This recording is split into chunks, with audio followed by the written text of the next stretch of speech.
안녕하세요. 라이프노트입니다. 오늘은 이 주가 조작과 금융감독원의 FDS 시스템, 이상금융거래探知 시스템에 대해서 한번 이야기해 볼까 합니다. 최근 뉴스 한 줄이 투자자들을 긴장하게 만든 사건이 있었죠. 종합병원 원장, 대형 학원 운영자, 슈퍼리치, 사모펀드 전직 임원, 금융회사 지점장 등 겉보기에는 서로 전혀 연관이 없어 보이는 이들이 7명이나 모여서 1,000억 원 규모의 자금을 동원한 주가 조작을 벌였다는 사실이 드러났는데요. 그들은 무려 1년 9개월 동안 거의 매일 수만 번의 주문을 넣으며 주가를 인위적으로 움직였다고 합니다. 계좌를 수십 개로 쪼개고 주문 IP를 조작하며 금융당국의 감시를 피해가려 했죠. 그 결과 타깃이 된 종목은 주가가 2배 가까이 뛰었고 이들이 챙긴 시세 차익만 230억, 평가 수익은 400억 원에 달한다고 합니다. 하지만 이들의 정교한 주가 조작은 결국 금융감독원의 이상금융거래 탐지 시스템 FDS에 걸려서 적발됐는데요. 오늘은 이 사건을 통해 FDS가 어떻게 작동하는지 또 어떻게 진화하는지에 대해서 한번 말씀드려보고 아울러 국내 주식이 이래서 어렵다라는 이야기까지 좀 드리고 싶어서 준비를 해봤습니다. 자, 우리가 주식에서 작중주다 혹은 세력이 만들어 놓은 판에 들어갔다라는 말, 주식을 해봤다면 한 번쯤은 들어봤을 거라고 생각이 됩니다. 이 주가 조작의 기본 구조 방식을 살펴보면 어렵지 않고 매우 전통적이고 클래식하고 매우 간단한 방법을 사용합니다. 이 방식은 싸게 모아서 비싸게 판다라는 주식 투자의 본질을 극단적으로 이용한 전형적인 조작 패턴을 의미하는데요. 그게 보통 전통적인 패턴이었죠. 그 단계 1단계가 뭐였죠? 바로 매집비입니다. 매집. 이때는 주가 조작을 하려는 집단, 즉 소위 세력이라는 사람들이 시장에서 조용히 주식을 조금씩 사들이는 시기입니다. 보통 거래량이 많지 않은 소형주, 유통 주식 수가 적은 종목을 선택하죠. 거래량이 적을수록 상대적으로 적은 돈으로도 주가를 움직일 수 있기 때문이죠. 매집기가 끝나면 두 번째로는 바로 급등기가 시작이 됩니다. 세력들이 매수량을 크게 늘리면서 주가를 빠르게 끌어올립니다. 이는 언론 기사, 테마 이슈, 소문 등을 이용해서 개인 투자자들의 관심을 끌어올리기도 하는 것이죠. 이때 주가는 짧은 시간 안에 폭등하면서 투자자들의 탑승 욕구를 자극하기 시작하는 것이죠. 그래서 이 급등기 올라타는 사람들이 많고 급등기가 지나면 바로 고점이 형성이 됩니다. 주가가 어느 정도 고점에 이르면 세력은 본격적으로 물량을 이때 매도하기 시작합니다. 대량 매도가 나오면서 거래량이 폭발적으로 증가하게 되는 거죠. 흔히 이때 거래 터진 고점 패턴이라는 것이 나오는 순간이죠. 이런 말이 맴돌기 시작한 게 바로 이런 것 때문에 그렇습니다. 그리고 마지막 4단계가 뭐죠? 잔치가 끝난 후에 바로 급락기로 접어든다라는 겁니다. 세력이 빠져나간 후 주가는 급격히 하락하기 시작하는 거고요. 남은 건 고점에 따라 들어간 개인 투자자들의 피해뿐이다라는 것이죠. 그럼 주식시장에서 왜 이런 과거부터 전통적인 패턴 주가 조작이 흔했을까요? 라를 생각을 해보면 두 가지가 있을 것 같아요. 이유가 첫 번째가 바로 이 심리적 착시 효과입니다. 거래량이 갑자기 늘어나면 투자자들은 이 종목에 뭔가 큰 호재가 있나 보다라고 생각하게 되죠. 실제로는 세력이 매도하면서 만들어낸 가짜 신호인데도 개인 투자자들은 뒤늦게 뛰어든다라는 게 문제인 겁니다. 그리고 두 번째가 바로 빠른 차익 실현이 가능하기 때문에 주가 조작을 하는 거죠. 세력 입장에서는 짧은 기간 내에 대량의 차익을 챙길 수 있는 방법, 그리고 그것이 겉으로 합법적으로 보이면서도 빠르게 일확천금을 벌 수 있는 방법은 주가 조작이기 때문에 그런 거죠. 이는 너무도 당연하고 잘 아는 사실인 거죠. 그래서 실제로 2000년부터 2010년대 초반까지만 해도 이런 전형적인 방식이 많이 금감원에는 적발되었다고 합니다. 그래서 지금은 이런 패턴이 많이 사라지고 전통적인 패턴이 사라지고 새로운 패턴이 생겼다라는 건데 왜 지금은 사라졌나 생각해보면 답은 너무 간단합니다. 이 패턴은 너무 뻔하다라는 거예요. 뻔하다. 왜냐? 주가가 급등하고 거래량이 폭발하고 그리고 다시 급락하는 패턴이 너무 뻔하다라는 거예요. 너무 적발이 쉽게 되는 거죠. 이런 차트 패턴이 나오면 금융감독원의 이상금융거래 탐지 시스템에 바로 잡히기 때문이죠. 금감원은 과거 수많은 주가 조작 사건을 데이터로 학습을 했고, 고점 부근에서 거래량이 비정상적으로 터지는 경우, 특정 계좌군에서 대량 매도가 동반되는 경우 즉시 경보가 울리도록 시스템을 고도화해놨다는 겁니다. 그 결과 과거 흔했던 거래 터진 고점 패턴은 더 이상 먹히지 않게 되었고요. 요 패턴이죠. 거래 터진 고점 패턴이 세력들은 더 정교한 종가 관리형 패턴으로 진화하게 된 것입니다. 정리하면 전통적 주가 조작 패턴은 단순하고 직관적이어서 개인들을 쉽게 끌어들일 수는 있었지만 FDS가 반영되면서 사실상 퇴출되었다는 점이 핵심이라는 말씀을 드리는 겁니다. 금융감독원의 FDS 시스템 때문에 피곤함을 느낀 주가 조작 세력들은 새로운 변화를 모색하는 대로 바로 그것이 종가 관리 패턴의 주가 조작 전략들입니다. 급격한 변화 대신 눈에 잘 띄지 않는 변화 전략을 바꿨다는 건데요. 그러니까 이거는 눈에 잘 안 띈다라는 전략으로 인지를 하고 있는 것 같습니다. 그 해법이 바로 이제 이 종가 관리 전략인데, 이 부분은 말 그대로 기존의 거래량을 고점에 터뜨리면서 나 지금 주가 조작 중이다라고 신호를 주는 것이 아니라 주가 조작을 하고 있는지도 모르게 슬며시 아주 조용하게 빠져나가는 전략이라고 보면 이해가 쉬울 것 같은데요. 그러면 이 종가 관리 전략의 핵심들의 내용은 뭐냐라는 건데, 첫 번째가 양봉 연출로 투자자 심리를 조작한다라는 겁니다. 장중에는 흔들려도 결국 마지막 마감은 양봉으로 끝내는 방식입니다.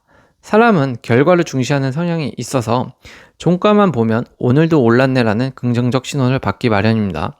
며칠, 몇 주, 몇 달이 쌓이면 투자자들은 무의식적으로 이 종목을 믿을 수 있는 우상향 종목으로 인식하게 되고, 믿는 수준을 넘어서 이제 자신이 가진 전세금, 지인대출, 은행대출까지 끌어서 매수하게 된다는 것이죠.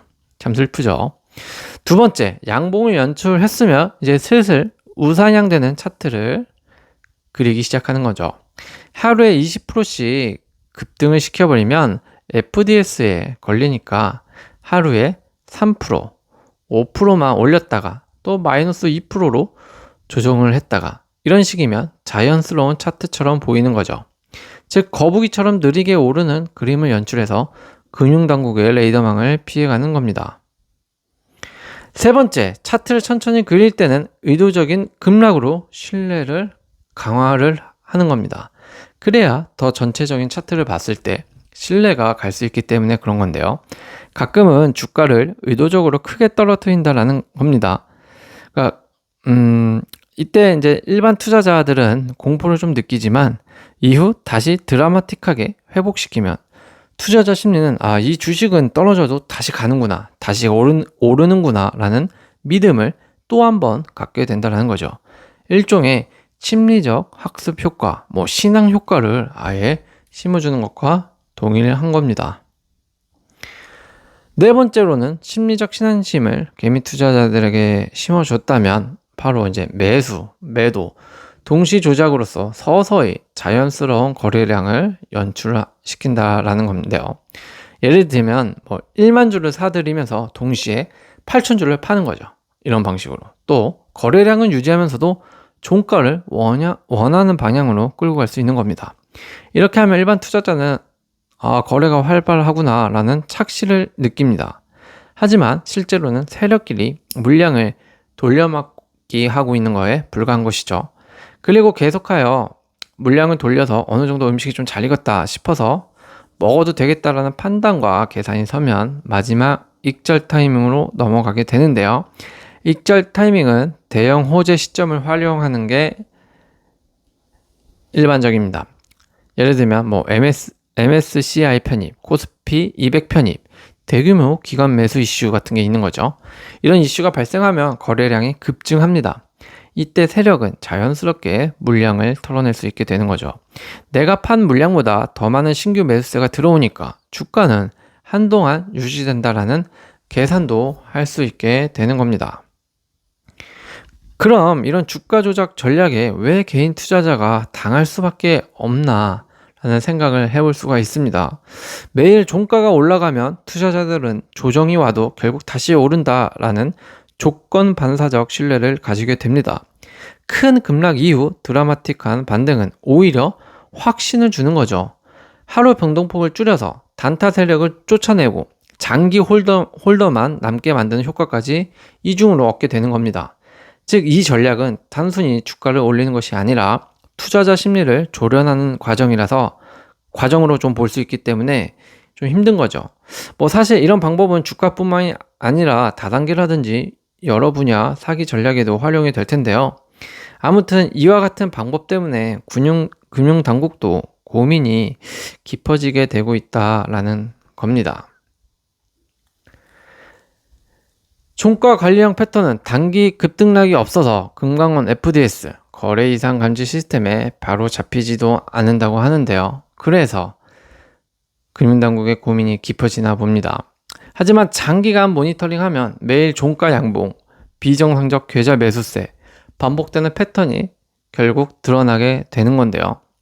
이번 사건이 바로 그 사례였고 결국 FDS에 의해 적발된 것입니다. 다만 문제는 새로운 방식이 계속 창조되어서 범죄가 일어날 수도 있다라는 건데요. 그래서 금융당국은 AI와 머신러닝을 적극 도입해서 새로운 패턴을 스스로 학습하도록 시스템을 고도화하는 중이라고 합니다. 정리하자면 종가 관리 전략은 단순히 가격을 조작하는 것이 아니라 투자자 심리를 길들여서 안전하게 빠져나가기 위한 장기형 주가 조작 수법이라는 점 꼭 인지하시고 계시길 바랍니다. 주식을 하는 분들이라면 조심해야 됩니다. 그래서 이런 종가 관리 패턴은 한 번쯤은 익혀놓는 게 좋고요. 사실 이것도 이제 FDS에 결국은 잡히고 있는 꼴이 되고 있기 때문에 물론 타이밍상 바로 읽혀서 잡히는 건 아니지만 현재로서는 계속 FDS도 진화를 하고 업데이트가 되다 보니까 조만간에 이제 이런 종가 관리 패턴도 아예 사라지지 않을까라는 생각도 해보게 됩니다. 자, 그러면 역으로 이제 생각을 해봐야겠죠. 금융감독원의 대체 이 FDS 이상금융거래 감지 시스템은 뭐냐라는 건데요. 이 FDS는 단순한 규칙 엔진이 아닙니다. 과거에는 FDS가 이런 룰 베이스, 룰 기반으로 움직였다고 하는데요. 작동을 했다고 하는데요. 예를 들어 하루에 동일 계좌에서 10회 이상 반복 매매가 생기면 경보가 발생을 하고요. 해외 IP에서 대규모로 주문이 들어오면 이상거래 탐지를 하는 등 단순한 룰 기반으로만 작동을 한 거죠. 하지만 요즘은 훨씬 진화했습니다. 빅데이터 플러스 AI 알고리즘을 결합해서 정상 거래 패턴과 비정상 거래 패턴을 모두 비교 학습하는 구조로 운영된다고 하는데요. 금강원의 FDS는 크게 4가지 축을 중심으로 패턴을 본다고 합니다. 첫 번째, 시간적 패턴인데요. 하루의 특정 시간대마다 반복적으로 매수 매도가 이루어지는지, 장마감 직전에 종가 관리 주문이 집중되는지 등이요. 두 번째로는 계좌 네트워크 패턴을 파악하는 것인데요. 서로 다른 계좌에서 동시에 혹은 교차로 주문이 나오는 경우, 예를 들면 A 계좌에서 매수하고 B 계좌에서 매도하고 다음 날은 반대, 이런 식의 통정 매매 흔적이 있는지를 본다라는 겁니다. 세 번째로는 주문 취소 패턴을 본다라는 건데요. 허수 주문, 그러니까 넣었다가 즉시 취소하는 거죠. 허수 주문이 일정 비율 이상 반복되면 이상 신호를 감지한다고 하고요. 주가를 움직이기 위한 가짜 주문인지도 판단을 해서 이상 신호를 잡아낸다고 합니다. 네 번째로는 가격의 거래량 흐름을 파악하는 건데요. 특정 종목이 매일 종가만 양봉으로 끝나는 비정상적인 흐름을 보인다면 이 또한 이상 거래로 감지를 하는 겁니다. 이런 식으로 말이죠. 이상하게 종가만 자꾸 양봉으로 끝나죠. 네. 그리고 급등락 없이 일정 비율로 꾸준히 상승하는 경우도 이상 패턴으로 감지하여 모니터링 한다고 합니다.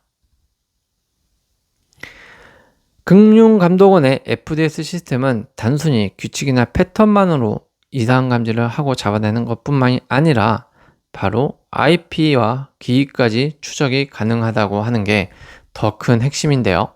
앞서 말씀드린 기사에 났던 사건에서 세력들은 주문 IP를 조작해서 마치 여러 지역에서 거래가 발생하는 것처럼 위장했다고 합니다. 그럼에도 불구하고 잡힌 이유는 바로 금감원의 FDS가 그 속에 깊숙한 의도까지 파악했다고 볼 수 있는 겁니다. FDS는 단순히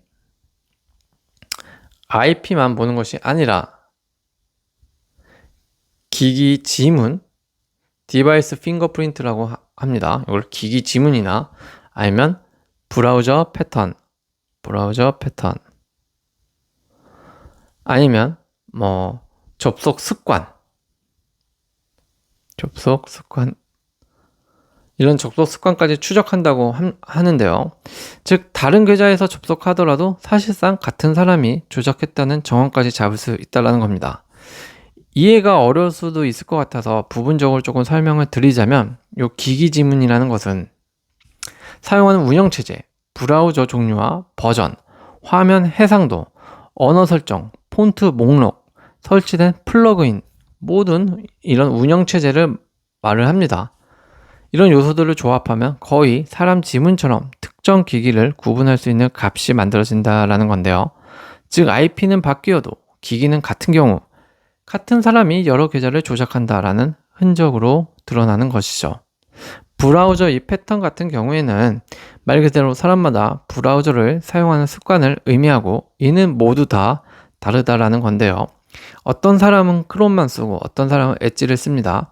로그인할 때 자동 저장된 쿠키, 로그인 시간대, 접속 순서 등이 고유한 패턴으로 기록됩니다. 세력이 VPN을 써서 IP를 바꿔도 항상 비슷한 브라우저 환경이 포착되면 FDS는 연결된 계좌라고 판단할 수 있다는 거죠. 접속 습관도 같은 맥락으로 이해해 주시면 될 것 같은데요. 이만큼 세상 범죄 지능이 올라가는 만큼 그것을 읽어내는 기술력도 진화한다는 점 알고 계셔야 될 것 같고요. 참 살기 점점 어렵고 뻣뻣해지는 시대가 오고 있는 것 같습니다. 그래서 결론은 뭐냐라는 겁니다. 주식시장은 언제나 유혹과 위험이 공존합니다. 이번 사건에서도 보듯이 주가 조작 세력은 점점 더 정교해지고 개인 투자자를 속이는 방식은 진화하고 있죠.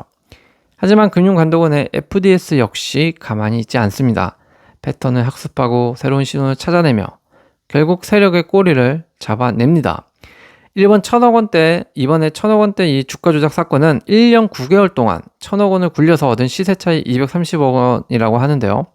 거의 매일 시세 주문을 하고 수만 건의 시나리오적인 매매 주문을 2년 가까이 해도 연간 수익률이 15% 내외라는 뜻밖에 안 됩니다.